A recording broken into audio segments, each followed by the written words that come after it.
Tonight, the FAA, that's the Federal Aviation Administration in the United States, is demanding answers from Boeing, specifically why the company failed to disclose what it's calling concerning internal messages during the certification for the 737 MAX.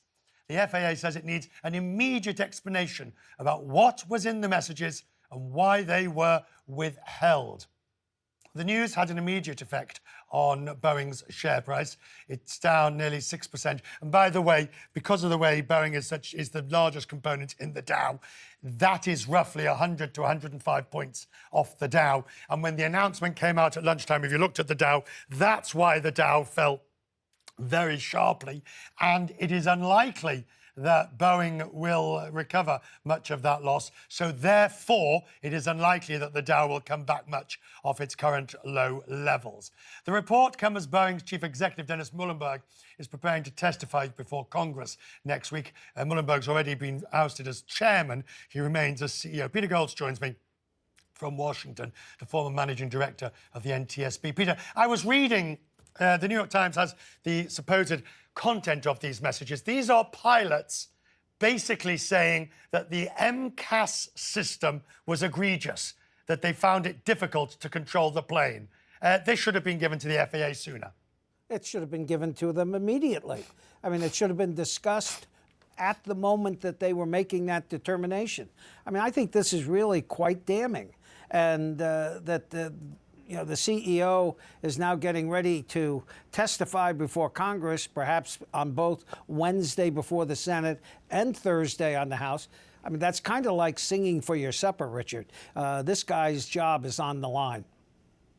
So there are two things here, really, aren't there? The first is why, when those messages were exchanged, that it wasn't taken up within the company. In other words, the certification process didn't look into this. For instance, apparently one of the messages, one of the people who were doing it convinced the FAA not to put the MCAS into the manual for pilots. So that's the first issue. The second, once these messages became aware to Boeing that they weren't revealed, which is the more, I suppose the first is more serious in no sense. Well, of course, this was the chief pilot, the chief test pilot.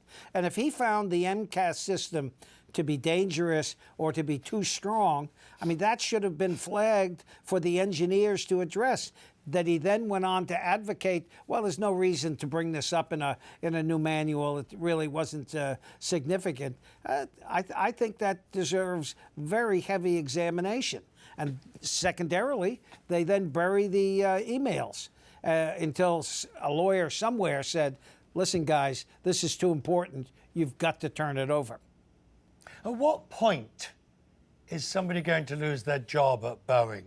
At what point, does it get to the stage where I may not have been responsible, but it happened on my watch, or I am under the principle of responsibility?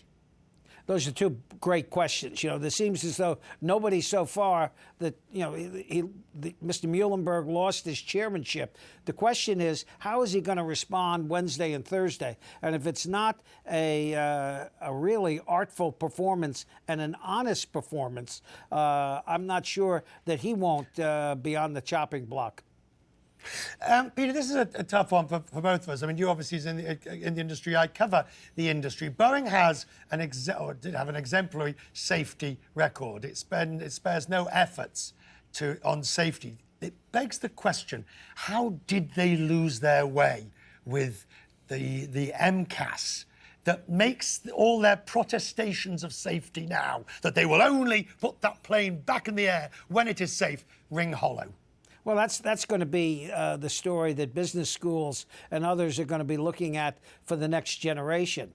And you just don't know. I mean, I was disappointed when the top executives from Boeing moved their headquarters from the Seattle area to Chicago. I felt as though maybe they were losing touch with their production line. But I don't know. I think that's something where wise management guys are going to look at this and say, here's where it turned. Peter, we're grateful for you tonight, sir. Thank you as always. I appreciate it.